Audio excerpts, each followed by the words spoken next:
aja kan kalau di YouTube ya. Selamat berjumpa lagi dengan saya Zainal Nur Hakim dan rekan saya Taufik Anasi ya di acara Kopi Berita Gembira dari Tasikmalaya Gemar berbicara usaha. Oke teman-teman, ini adalah episode pertama dari acara Berita Gembira ini, yaitu konten YouTube-nya Rumah BUMN Tasikmalaya ya. Dan ini kita punya channel YouTube ya. Buat yang belum teman-teman yang belum subscribe, cepetan di subscribe sekarang juga. Jangan lupa nyalakan tombol lonceng notifikasinya ya. Juga jangan lupa like, share, and subscribe. Saya udah tadi. Ya. Dan juga acara ini Pak Jenal podcast ini perdana ya. Ya, biasa untuk Rumah BUMN Tasikmalaya dan kedepannya kita akan banyak podcast lainnya. Ya. Semoga sederet tokoh-tokoh terkenal lainnya. Ya. Seperti hari ini namanya ya. Ya. Rumah BUMN ini Tasikmalaya ini adalah dikelola oleh Bank Rakyat Indonesia cabang Tasikmalaya tentunya.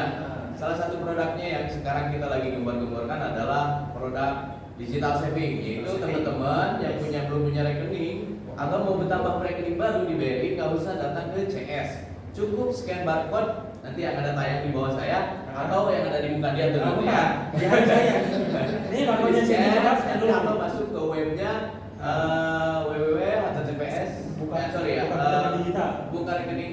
bukarekening.bri.co.id. Nanti siapkan KTP, NPWP, juga tentunya wajah yang mulus ya. Biar mudah banget. Pokoknya nanti dalam sekejap mata, ya sekitar 5 menit lah, rekening teman-teman akan langsung jadi mempunyai rekening dan nanti bisa langsung ditransfer untuk setoran pertamanya. Oke ya, lanjut. Topik untuk episode pertama ini kita akan mengundang salah satu tokoh yang mana ini adalah juga usahanya itu adalah klaster unggulan BRI Tasikmalaya dan juga binaan dari Rumah BUMN Tasikmalaya. Siang hari ini kita akan mengundang seorang tokoh, seorang entrepreneur, seorang birokrat juga, seorang pemuda juga. Pokoknya multi talenta aja lah. Multi talenta. Kita panggil saja sekarang. Yuk, kita bersama Bapak Dadang Kursi.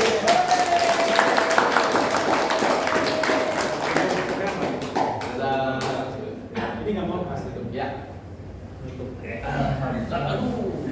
Jadi bikin apa aja lagi Gimana perjalanannya Pak? Alhamdulillah, ini cuaca pada hari ini dibarengi dengan hujan, mudah-mudahan acara ini benar-benar mendapatkan rahmat. Amin. Ya, Pak Dada, selamat datang di acara kita. Ini pertama kalinya kita ngadain talk show lah, bukan podcast ya. Kalau podcast kan cuma suara aja. Ini talk show kontennya Rumah BUMN Tasikmalaya. Kebetulan kita undang yang pertama dan utama itu adalah Pak Dada. Berarti the first ya? Iya. Why? Karena the first. Yes.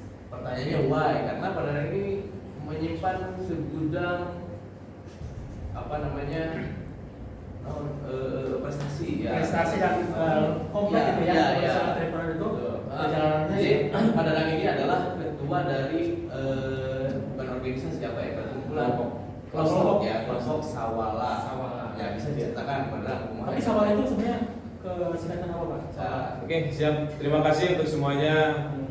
Saya ucapkan banyak terima kasih untuk Rumah BUMN Tasikmalaya yang digagas oleh Pak BRI, luar biasa. Ya, tadi mungkin telah diperkenalkan oleh host kita yang luar biasa gagah dan ganteng ini. Ya, ini membuat suasana acara ini akan lebih meriah lagi tentunya. Nah, ini pertama sejarahnya saya membangun ataupun membuat kelompok Sawala, tentunya ini memiliki arti. Ada arti yang memang asli dari bahasa Sunda itu sendiri. Sawala artinya bahwa rembukan. Artinya musyawarah. Secara bahasa arti harfiah aslinya itu musyawarah. Adapun sawalanya yang kami bikin kepanjangannya Sangkan Waluya Salawasya. Artinya bahwa hidup kita ini semua ingin sejahtera. Ya. Nah, tentunya sejahtera ini harus diupayakan oleh kita itu sendiri. Makanya saya berharap dengan adanya klaster ini, kelompok ini, itu kan dengan namanya sawala, ini bagian dari doa supaya hidup kita mendapatkan kesejahteraannya sejahtera sangkan walia Sangkan walia sawala.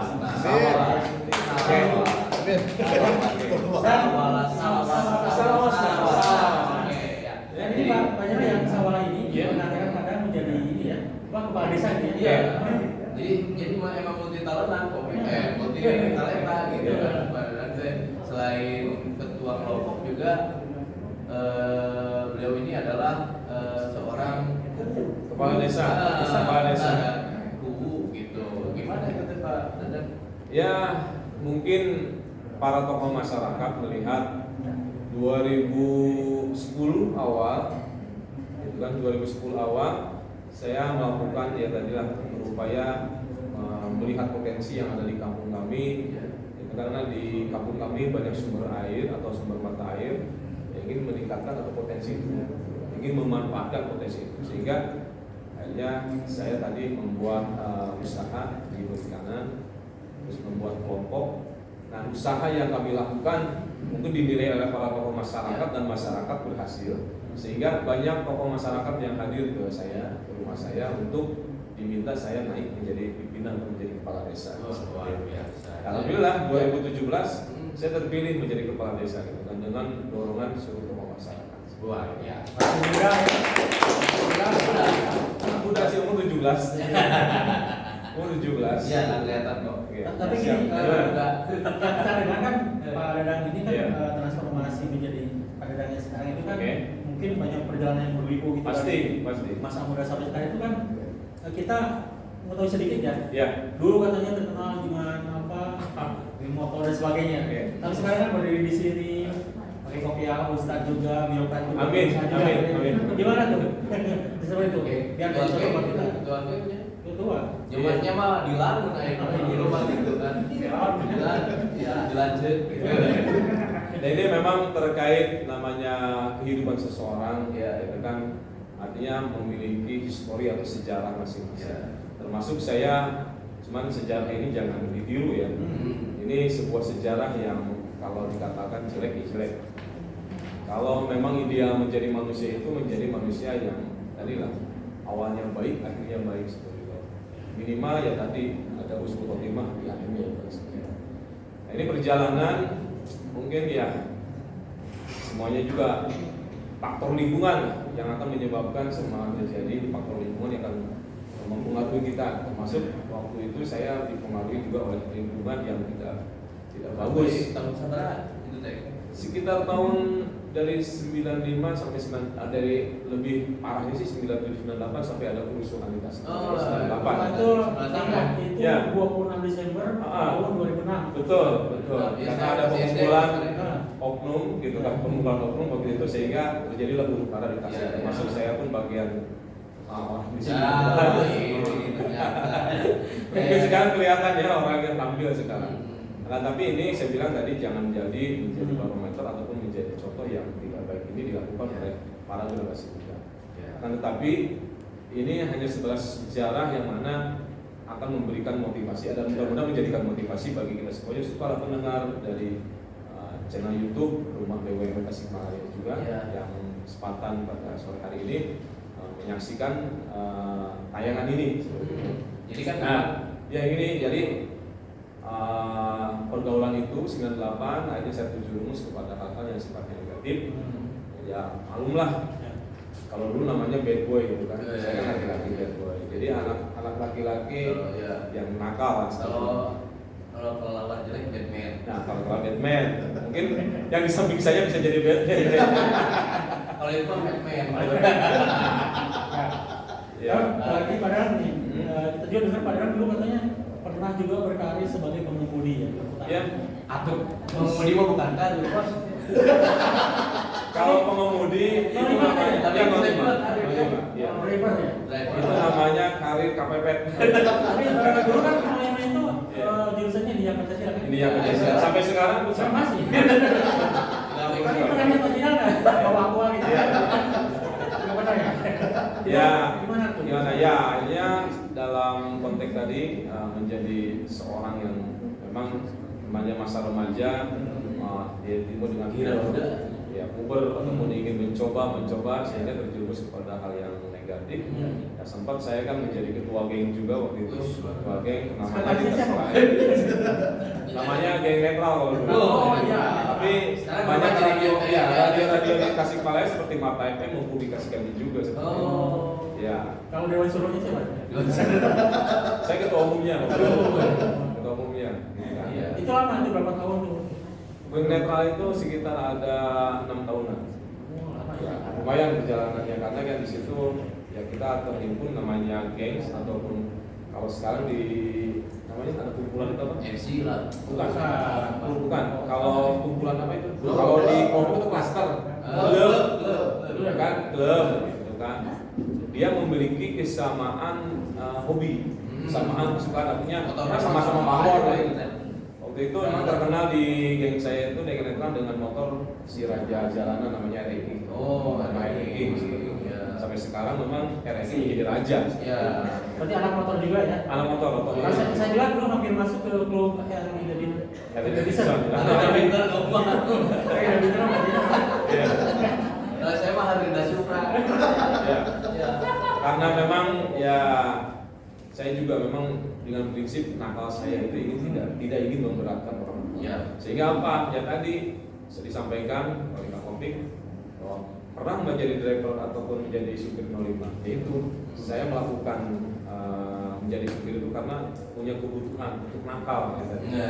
Jadi ya usaha KPP tadi itu ya. Sehingga hasil dari driver itu saya pergunakan dengan hal yang negatif seperti itu. Jadi karirnya bagus di driver berarti ya. Itu bukan karir kebutuhan.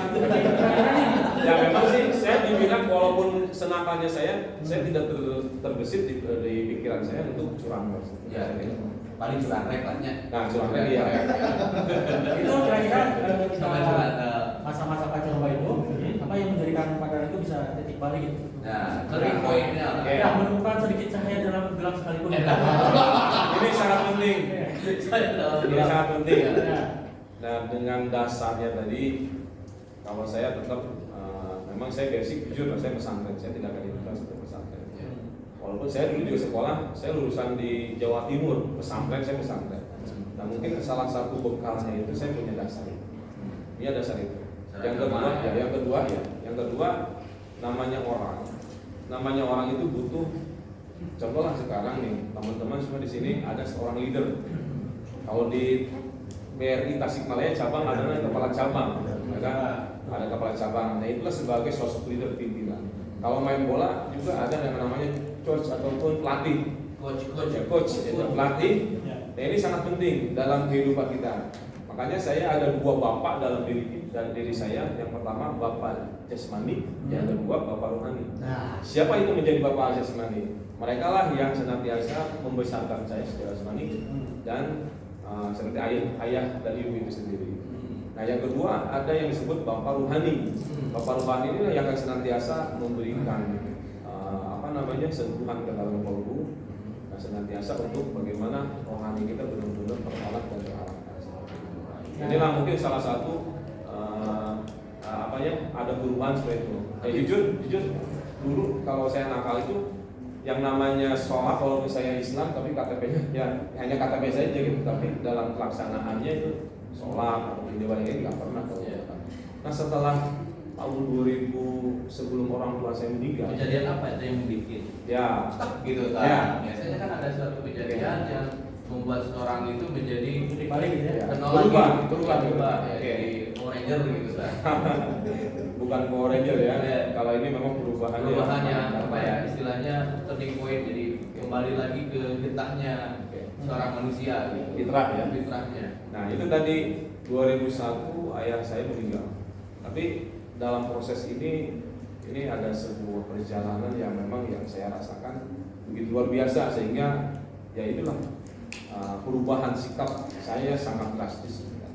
Nah ketika itu akhir-akhir sebelum adanya kenakalan saya, akhir-akhir sebelum aku berpindah hijrah, kalau bahasa sekarang itu hijrah. Ketika saya mendengar adzan gitu, beradzan secara spontan hati ini yang biasanya nggak pernah mau sholat, secara spontan aja, walaupun dalam kondisi jujur, dalam kondisi lagi terpengaruh mungkin ada narkoba ataupun minuman keras atau minuman yang lain. Tapi dalam kondisi dengar ada Allahu Akbar, tiba-tiba hati tersentuh ingin sholat. Akhirnya saya melakukan sholat, walaupun sholat itu tidak dilakukan di masjidnya. Pulang saya ke rumah saya sholat. Balik lagi nakal, tapi setiap itu selang berapa 2 minggu terus begitu aja. Dengan adzan saya sholat. Biasanya subuh itu bablas, ya itulah tiba-tiba ya inilah sebuah hidayah dari Allah gitu kan ya. Tiba-tiba subuh pun nggak sholat. Nah terakhir ketika itu saya terbesit dan memang merasakan bahwa baru saya nih pengen sholat, kembali pas maghrib. Saya mau sholat di masjid. Di masjid itu saya mau pakai jubah seperti habaib gitu ya. Pakai jubah, pakai peci. Akhirnya saya sebelum maghrib berkumandang, sebelum adzan itu ya, saya coba wudhu langsung pakai gamis jubah itu. Langsung saya berjalan menuju ke masjid. Tiba-tiba dalam perjalanan menuju masjid ada saudara saya, ponakan saya, bawa motor yang motornya berombong-berombong seperti itu. Mang, mau kemana? Balik ke mana? Balik ke mana? Yang sholat di masjid. Ulah sholat di masjid, jangan sholat di masjid dulu. Bukan melarang sholat di masjid, artinya jangan dulu sholat di masjid. Nanti emang nyakal, nanti emang menyesal seperti itu. Emang kenal? Tahu tuh cina Ai kan bilangnya Ai kakek kan? Ya. Tahu nggak Ai itu kan di rumah sakit tahu? Saya bilang, ayo tuh ke rumah sakit, mesti nyakal. Yaudahlah gini saya. Terus saya enak mah saya sholat dulu, tapi mau berjamaah. Hanya saya sholat dulu. Si ponakan itu ponakan itu nunggu saya. Sehingga sholat beres lah sholat. Ya akhirnya ayo kita berangkat gitu kan di perjalanan. Akhirnya sampai waktu itu masuk satu rumah sakit, itu kan yang dimana ayah saya dirawat di situ. Setelah masuk ke rumah sakit, naik ke lantai 2, membuka pintu masuk, disitulah maaf gitu ya. Saat itulah ayah saya memutuskan. Kalau saya rasakan gitu ya, sampai saat ini pun kalau saya bercerita sebenarnya agak sedih. Sedih karena pas waktu itu saya berpikir mungkin inilah kasih sayang seorang ayah, karena ayah saya itu dikatakan sebagai bapaknya jasmani dan juga bapaknya rohani seperti itu. Sehingga apa? Seolah-olah kematiannya beliau, ayah saya itu menunggu seorang anak yang anaknya nakal, tapi ya alhamdulillah lah mungkin beliau tahu kedepannya seperti apa gitu kan. Ya alhamdulillah menjadi seperti ini. Sehingga setelah masuk rumah saya itu meninggal, langsung saya ke depan orang tua sambil menangis. Nangis akhirnya langsung disambut dengan kakak saya. Nah seperti itulah. Tahun berapa? Tahun 2001. Nah makanya ini berbicara ini ya detik balik kan Pak Dadang. Dari sana kan saya melihat semacam akselerasi kehidupan. Betul. Sampai kan saya juga pernah bertemu dengan Pak Dadang. Iya. Saya kenal. Nah ini masih remaja. Saya remaja. Iya. Ketemu di mana Bopi? Di Sukani. Ketemu dulu ya Pak ya. Karena emang keturunan saya juga ibu saya dari Sukani. Oh iya. Jadi pas saya itu kan saya kebiasaan Mas. Kalau saya kemana-mana itu pakai topi, pakai namanya artis Korea kan gitu kan di pakai apa artis Korea? Di YouTube ya. Pas saya buka pada lagi, kamu pegang, Pak Dadang. Nah maksudnya jadi kita itu wah Pak Dadang nih terakhir saya ketemu masih pemuda gitu kan dulu. Sekarang masih nakal gitu ya. Sekarang kan punya kelompok di Sawala gitu ya. Mengelola kelompok dan sebagainya dari kepala desa gitu kan. Mas saya tanya ke Pak Agung kan, Pak Agung ini gak begini siapa kan? Benar nggak? Ini mah Pak Dadang kenal nggak? Enggak kata saya. Tapi kan benar Pak hati saya itu Pak Dadang ini mau biofok gitu. Iya jadi kita tadi kan sejarah perjalanan Pak Dadang dari kecil dari masa remaja ya. Kemudian Pak Dadang juga sebelum menjadi pengusaha ikan, karena pengusaha ikan ini sekarang ini udah kurang sama anak muda kan kurang diminati gitu ya, kurang diminati. Tapi Pak Dadang nanti terjun di situ.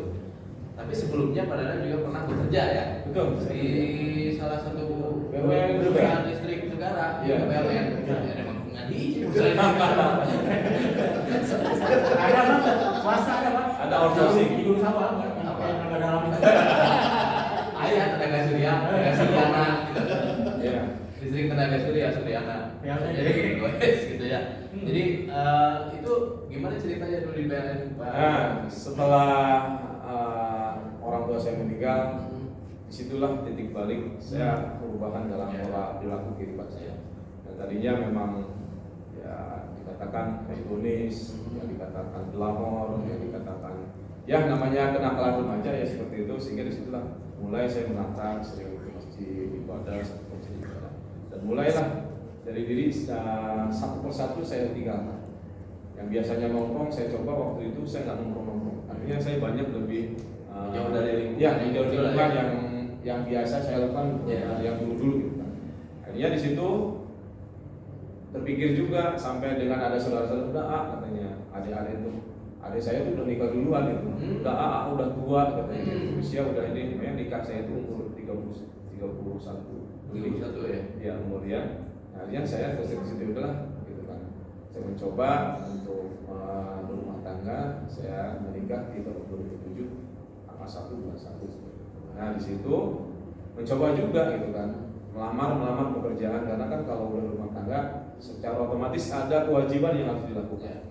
Itu tanggung jawab terhadap istri untuk menafkahi lagi sehingga melamar ya itulah rezekinya yang Allah berikan itu lebih mudah gitu.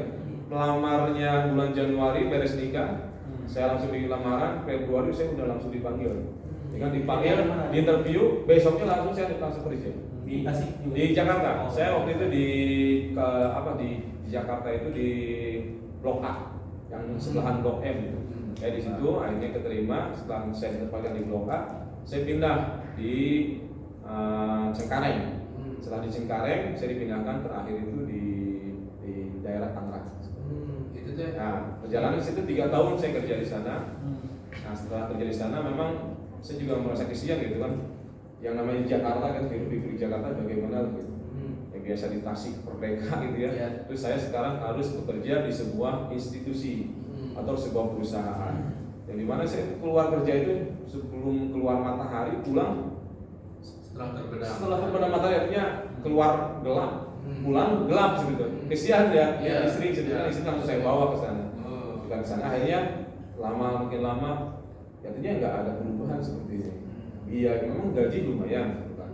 Tapi biaya operasional di Jakarta itu sangat lumayan, sehingga dipikir-pikir setahun ini nggak ada tabungan, gitu kan. Setahun lagi nggak ada tabungan, jadi nggak ada prospek saya bayar kosan, bayar kontrakan, bayar yang lainnya seperti itu kan. Sehingga tidak ada tabungan ya.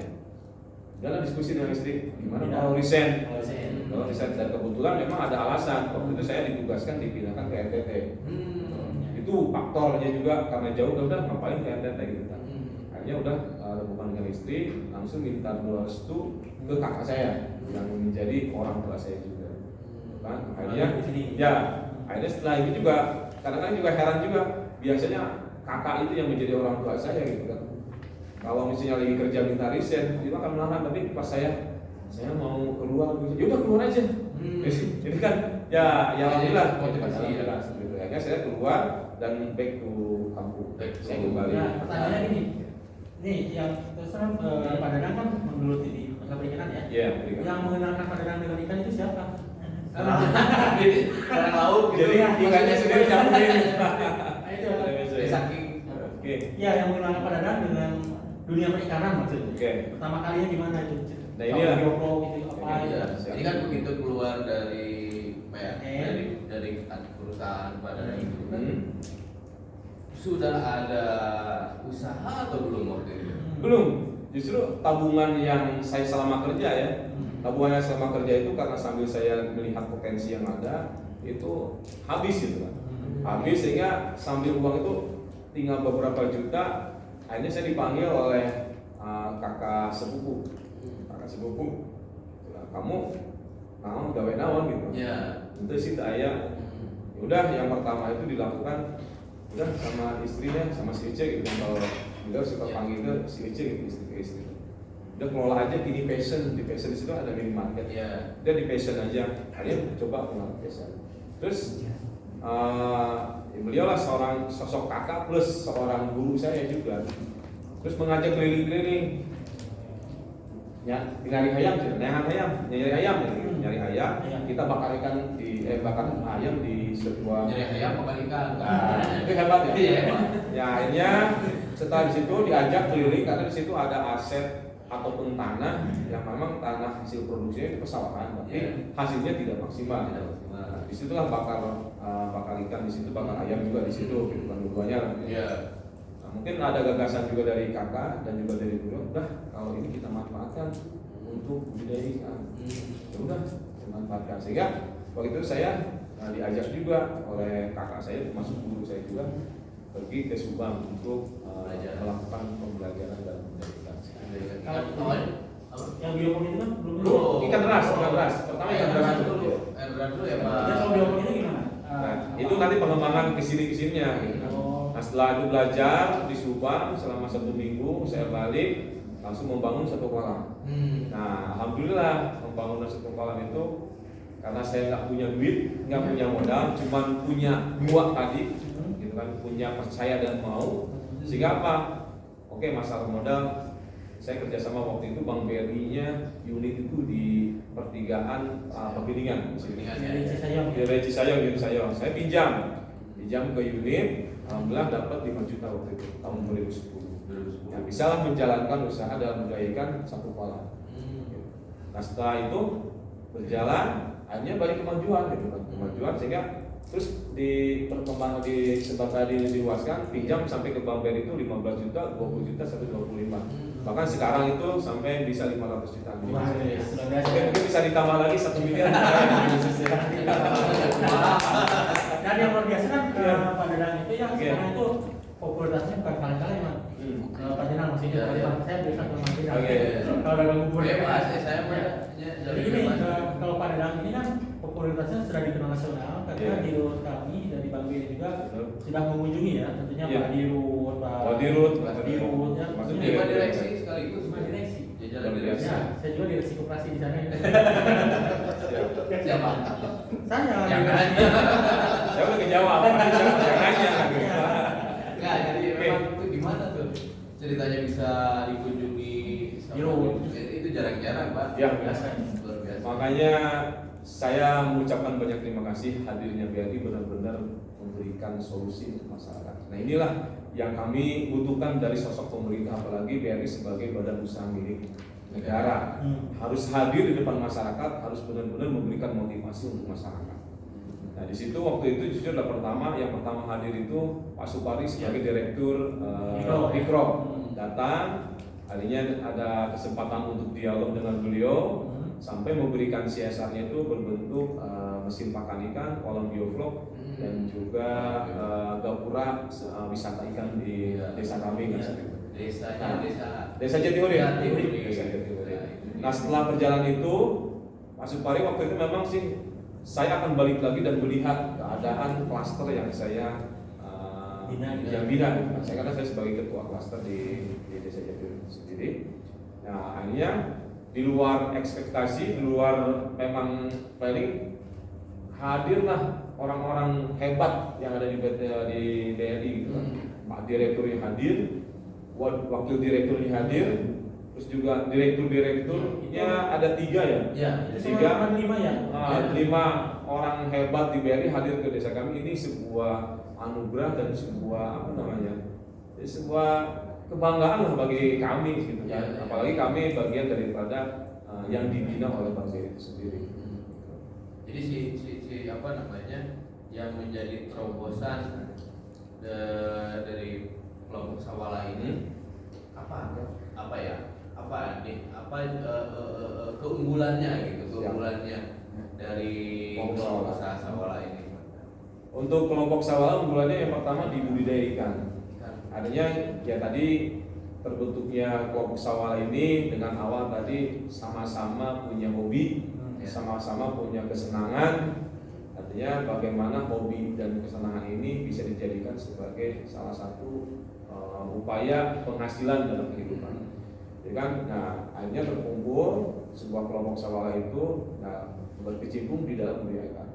Alhamdulillah pertama membentuk kelompok itu ada anggotanya 20 dan itu pun semuanya dari warga. Kalau sekarang itu saya buka lagi kelompok Sawala 2. Nah, di situ ada saya buka grup. Nah, kalau Sawala 2 itu saya buka di luar warga kami. Nah, sekarang yang udah masuk itu udah masuk dalam grup yang memang udah siap komitmen itu sekitar 20 orang.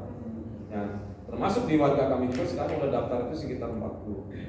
Berarti udah lumayan sekarang.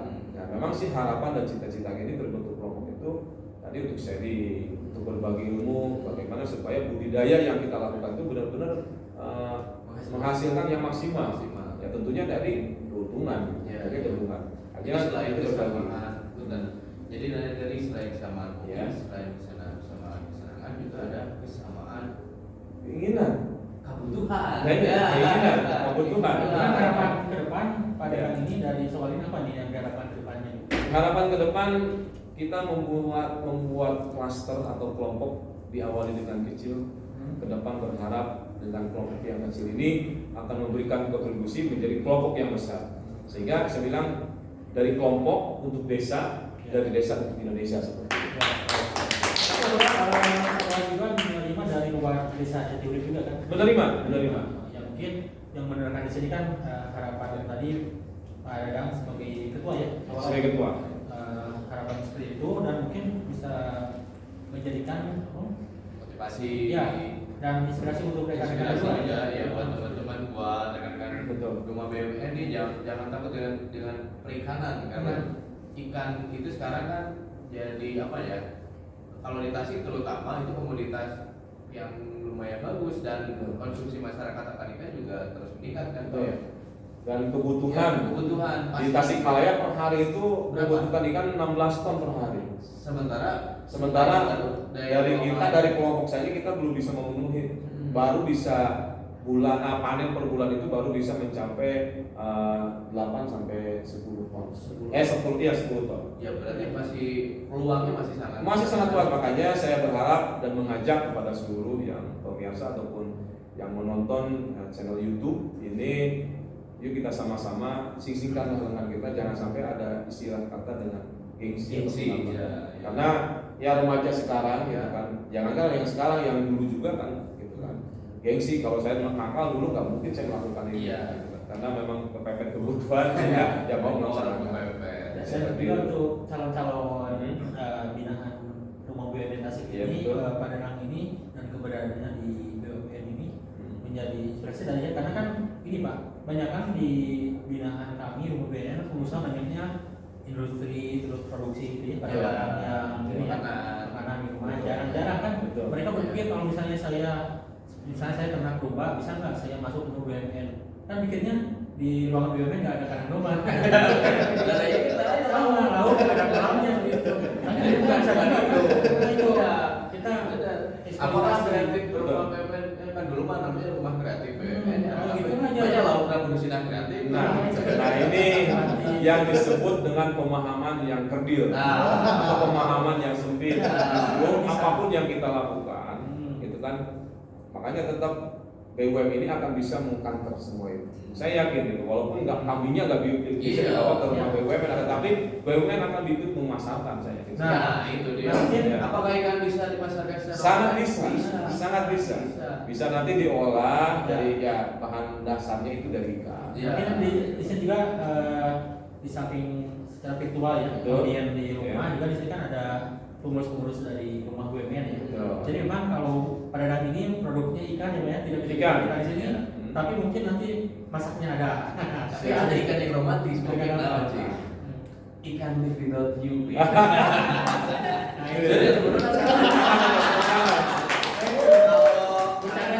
Harusnya tahu tuh tadi ya ikan apa yang paling romantis tuh ada di lagunya Rumah Kayu. Itu tahun mana? Ada. Jadi remaja tahun 90 itu. Ya jadi gitu teman-teman ya. Apapun yang kita kerjakan, kalau dengan tekad tadi dengan kesungguhan itu pasti akan menjadi sesuatu. Latar belakangnya apapun, kalau misalnya nanti punya tekad, punya niat untuk berubah, pasti akan berubah gitu kan. Ya salah satunya contohnya adalah sosok kita ini dari from zero dari zero, zero. betul gitu kan. To hero. Iya, from zero to hero betul. Kalau teman-teman tahu mah Pak Dadang juga sekarang udah jadi cover majalah gitu. Alhamdulillah. Majalah Trubus. Tapi benar ini bukan jadi iklan bukan. Jadi Pak Dadang jadi cover majalah Trubus benar. Bahkan tampil di kita tuh ada aplikasi Brista Pak Dadang. Tampilan halaman utamanya itu adalah foto Pak Dadang. Alhamdulillah. Terima kasih. Jadi Pak Dadang dilihat oleh semua ribu masyarakat BRI gitu. Nah, ini membuktikan, makanya jangan gengsi, walaupun menjadi petani ikan ataupun budidaya ikan itu jangan berarti bahwa pembudidaya itu akan senantiasa dia memakai pakaian yang kusut, basah, kotor. Ya sekarang lah hari ini lihat penampilan saya mungkin tidak seperti petani ikan. Artinya ada masa-masa di mana harus memakai baju komprang, di mana masa-masa harus memakai baju seperti ini. Memang harus ngomong-ngomong tapi pada hari ini udah pakai Brimo belum? Brimo. Nah, kan dari apa tuh harus. Percuma dong, saya diangkat kan di BRI ada yang namanya figur inspiratif atau lokal hero itu sendiri. Kalau sebagai lokal hero tidak ada Brimonya, dicoret aja nanti. Sebelumnya jadi merosot terus. Ini saya harus perlihatkan nih. Membenarkan posisi ya. Jadi kalau ada istilah lain sebetulnya bukan warwok. Apa tuh warga? Atau akamsi. Dan alhamdulillah nih, dan alhamdulillah dengan di adanya pembinaan yang sebagai orang termasuk desa kami menjadi desa pilihan. Luar biasa. Kan batch 1 tahun 2001. Kan? Terus saya secara pribadi menjadi Pak Hero terus diajukan untuk ikut sertifikasi. Ada di Indonesia namanya BNSW, Badan Sertifikasi Nasional. Alhamdulillah dari peserta yang begitu banyak, ada 20 peserta termasuk saya lulus uji BNSW dan mendapatkan sertifikat dari BNSW. Kan saya masalah dulu nih. Kalau di BNSW. Sertifikasi lawan. Oh, trainer dong. Oh iya. Nah, ini ada Brimonya nih. Brimo. Brimo. Nih. Loginnya udah bisa pakai fingerprint dong. Ya. Makanya kemarin juga ada teman BRI saya share pembelian pembangunan saya itu dan termasuk tokonya itu saya minta BRI karena saya always pakai BRI katanya. Jadi saya lakukan. Ya karena pada hari ini sama juga sebagai kepala desa tentunya masyarakat kan banyak mengikuti pola dan gaya kepala desa juga kan. Kalau saya dilihatin soalnya mau ada. Oh iya.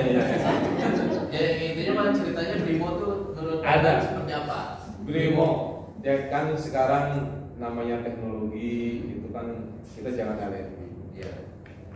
Sekarang kan zamannya zaman yang memang harus serba cepat. Iya. Nah, makanya saya tertarik dengan ada Brimo ini terbantu ketika ada transaksi yang sifatnya mendadak. Ya. Nah, ini sangat bermanfaat sekali. Terima kasih untuk BRI dengan adanya Brimo ini sehingga pelayanannya akan lebih cepat. Gak usah ngantri lagi di teror. Ya.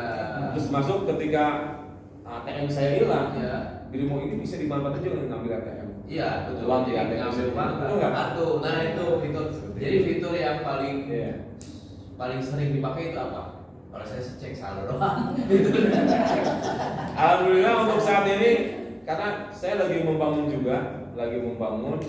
perluasan usaha saya. Dan itu pun alhamdulillah dapat top up dari Bank BRI sendiri, biaya dari Bank BRI ini, gitu kan. Alhamdulillah sehingga sekarang proses lagi membangun dan transaksi pembayaran untuk bahan bangunan saya menggunakan aplikasi Brimo. Luar biasa. Kalau di mata dekat di transfer. Harus seperti itu. Ya boleh nggak apa-apa. Ya udah itu mah dekat di transfer gitu. Ya kita sendiri kan sebagai insan dari entitas perbankan keuangan, kita wajib menjadi sebagai penyuluh digital gitu. Jadi walaupun misalnya Bapak pun berperan di sana sebagai birokrasi di desa, birokratnya tidak ada salahnya kan, misalnya memberikan penyuluhan digitalisasi perbankan kepada masyarakat gitu kan, untuk kemana melakukan atau mengaplikasikan produk digital kita ya, terutama di BRI Pak. Karena kita ada namanya tadi digital savings. Orang kadang-kadang ngambil mau satu bank kan sekarang tinggal buka kerja sendiri kan. Apalagi di unit. Di unit itu ya telatnya satu tapi nasabahnya ribuan ribu lah, sehingga kalau lama itu. Ya, peran Bapak kan nanti mungkin ke insan-insan di masyarakatnya bisa menselesaikan tadi ya digital saving Bapak sendiri. Jadi digital saving itu Pak Itu saya nyebutnya apa ya? Bebas saja. bebas lah merdeka gitu. Nah, jadi akan banyak banget. ada fitur, bukan fitur. Jadi kita ada produk-produk digital itu salah satunya tadi Brimo. Terus ada lagi digital saving. Digital saving itu pembukaan rekening tanpa harus datang ke bank. Jadi lewat handphone di websitenya bukarekening.bri.co.id. Yang perlu disiapkan apa? Satu, KTP tentunya. Dua, handphone. Ketiga, orangnya harus ada. Jadi kalau salah satu nggak ada nggak bisa. Ya. Apalagi orangnya. Ya, orangnya. Ketiga itu nanti itu cuma cukup nanti apa ikutin aja step-stepnya gampang sekali. Tahapannya. Ya, yang terpenting rekening harus jadi. Nanti langsung rekening jadi.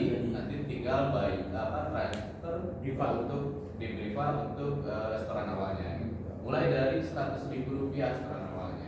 Sebenarnya jadi bisa pilih produk. Yang ini banyak yang nggak itu karena pas perekaman ya ada bising atau suara yang dari luar. Harus kalau mereka itu kan harus suara ini nasabahnya Ya, jangan suara orang lain. Itu ada bising. Apalagi suara tetangganya. Terus ini Pak, kalau ingin jadi punya kartu atau tabungannya tinggal itu Ya, mantap, luar nah, biasa. terus juga ya. Jadi selain itu kita juga ada QRIS. Tentunya QRIS. udah pakai ya QRIS ya. Pakai. Dan sudah pernah menggunakan juga kan QRIS untuk pembayaran, menggunakan pembayaran. Itu kan di tempat penjualan saya ada QRIS. Oh iya, aduh. Kalau lama saya nanti marahin. Nah itu QRIS itu kan untuk meminimalisir uang kembalian, uang palsu gitu kan. Nantinya ada terbentuk namanya Popik Cashless Society. Jadi masyarakat cashless. Apa itu? Coba apa itu? Jadi cashless society itu adalah masyarakat tanpa uang cashless. Gitu. Sebenarnya ini dompet Nah saya. ini begini nih nanti. Bukan cashless, kita mau bukan duit. Karena nggak ada. Berarti gini rencana desa kami lagi mensosialisasikan ke masyarakat dan akan menjadikan desa kami menjadi desa digital. Berarti kan ya sama ya sepahamnya. Iya. Bisa jadi kebijakan nasional Pak ya. Amin. Karena kan selama ini warung misalnya kembaliannya Rp50 kan, saya 50 ribu aku mau permen. Tapi pas kita bayar pakai permen, jadi terima kan. Kalau di sini kadang-kadang teman-teman udah pada cashless semua. Iya. Bukan makan di warung gitu. Iya. Bahkan video apa? Ya pakai bener ya Brimo atau link aja gitu kan. Kadang kalau saya kalau makan sama teman-teman Pak, coba di total aja lah. Tolong talangin gitu. Cashless saya cashless. Berarti itu orangnya cerdik. Iya. Orangnya cerdik kalau Kan cashless judulnya total aja, tolong talangin. Jadi sekarang ada alisasi Pak, kalau bukan dompet kosong gitu dompetnya. Kita mah aliran cashless. Nah ini bagi kawan hawa yang zaman sekarang itu jangan melihat tebal dompetnya, karena nggak menjamin tebal dompetnya banyak uangnya. Justru sekarang dia ada nggak ATM-nya yang berdiri di situ gitu. Jadi kalau dulu mah kan orangnya fotogenik, fotonya bagus. Kalau sekarang mah rekening jenik. Nggak apa-apa dompetnya nggak ada, juga yang penting rekening jenik. Oke teman-teman, luar biasa sekali hari ini ya. Kadang-kadang jadi nggak capluk, tapi nggak apa-apa ya. Yang penting ada isinya gitu kan. Yang jelas yang penting apa namanya intisarinya kita dapat, hiburannya kita jangan. Pokoknya hari ini kita mendapatkan suatu inspirasi dari perjalanan seorang Pak Dadang Mursyid ya, dari masa muda sampai sekarang baik dari kehidupannya maupun dari bicara bisnis usahanya gitu. Jadi yang bisa kita ambil kalau kita ngambil keputusan apapun itu untuk hidup kita, jangan mikir lama-lama. Ya nanti saya belum siap. Tadi pertama menikah belum siap kan, belum punya kerjaan tapi nikah, alhamdulillah udah bekerjaan. Kedua resign dari pekerjaan yang sudah mapan, yang sudah gajinya lumayan. Padahal gaji tetap lah ya, tetap segitu maksudnya nggak naik-naik. Makanya di-share gitu ya. Tapi resign walaupun belum tahu ini mau ngapain, tapi yang penting resign aja dulu gitu. Jadi resign itu bukan mundur tapi resign mungkin ya. desain kembali bersinar. Kalau saya designer, jadi ada designer, ada gaya baru yang desain. Jadi kalau saya ibaratkan Pak Dadang ini kehidupannya seperti menarik tali busur panah. Mundur satu langkah ke belakang, maju seribu langkah ke depan. Kita ini luar biasa. Yang jelas ini teman-teman di sini yang mudah-mudahan apa yang saya sampaikan dengan acara ini menjadi salah satu motivasi inspiratif sehingga kita dapat melakukan apa yang akan kita lakukan buat tujuh ataupun apa yang bisa kita lakukan saja. Yang jelas namanya di dunia itu yang penting itu adalah usaha. Usaha yang sangat maksimal. Termasuk saya juga di sini penting juga itu kan di samping kita memiliki partner, di samping kita memiliki teman, memiliki juga lingkungan, tapi ada satu figur yang sangat penting dalam diri kita, yaitu seorang guru, seorang pelatih kalau ini, seorang pemimpin yang akan senantiasa membina lahir dan batin kita sendiri. Oke, luar biasa sekali. Menyempatkan hadir ke acara kita di tengah-tengah pastinya jadwal yang padat, tapi ya jadwal padat yang banyak gitu kan. Tapi nggak banyak. Jadwal padat teman, Nah, kami majalnya ayah, tapi ayah di bumi gitu kan. Jadi itu ya teman-teman semua di rumah dimanapun anda berada, acara kita hari ini yaitu berita gembira ya dari Tasikmalaya, Gemar bercerita tentang usaha. Salah satunya sekarang adalah klaster usaha perikanan di Cisayong. Tadi lupa saya nyebutin dari Jatiwaringin, Kecamatan Cisayong, Kabupaten Tasikmalaya, Jawa Barat, Indonesia Merdeka. Ya. Nanti kalau yang ingin tahu berita tentang bisa juga sekarang nanti ada di nomornya. Ya, jadi bisa nanti kalau misalnya mau studi banding atau nanti mau belajar tentang bioflok dalam perikanan yang air deras, air lemah, bisa juga kan gitu. Air deras maksudnya sumber airnya ya, air lemah juga ada. Itu yang kolam konvensional. Nah, yang alami. Saya benarkan itu. Ahlinya ikan core of the core. Tapi yang mau apa yang terakhir nih? Ya. Jenisnya ikan apa saja nih yang? Oke, jenis ikan yang dibudidayakan kelompok kami yang pertama nila, ada nila gua, nila merah sama nila hitam. Terus juga ikan mas juga ada ikan hiasnya ikan koi. Ikan koi. Ini ikan nila ya? Ya ikan nila sama ikan mas. Lebih ke dominan ke ikan nila. Cocok itu di pais. Sangat cocok apalagi dibakar. Luar biasa. Kalau nih lapar ya. Dari tadi ya, grup kita makan terus kita ini asyum bisa jadi asal. Ini dami ngomong. Tapi pokoknya jangan lupa produk-produk yang ini. Ya, jangan lupa juga dicoba digital savingnya, harus dicoba juga QRIS-nya. Nanti kalau ada yang berminat bisa langsung hubungi kita atau kita kan ada marketing ya. Jadi teman-teman yang nanti mau buka rekening bisa tidak usah datang ke kantor, cukup di handphone saja. Terus kita juga ini ini apa ini? Ini teh produk. Saya udah pikir awal ya. Saya. Ini produk UMKM ya yang dibina oleh Rumah BUMN Tasikmalaya di display. Nah, karena ini sekarang masih perdana, ini gratis di display di sini. Tapi kalau nanti sudah subscribernya puluhan juta, nanti baru harus bayar di sini teh gitu. Jadi juga yang gratis ya, mau di display sini hubungi saja saya. Paling juga ya gitulah. Jadi rekan-rekan yang ini audiens di rumah ya, yang ingin bergabung dengan BUMN, jadi silakan bergabung ke sini. Ke lokasinya berada sekarang di kantor BRI Cabang Tasikmalaya, Jalan Raden Iki Wiradikarta nomor 9 ya. Silakan menghubungi, ada Ibu Fani, ada Ibu Anas. Atau ketuanya langsung Pak Abu. Kalau saya cuma suruh.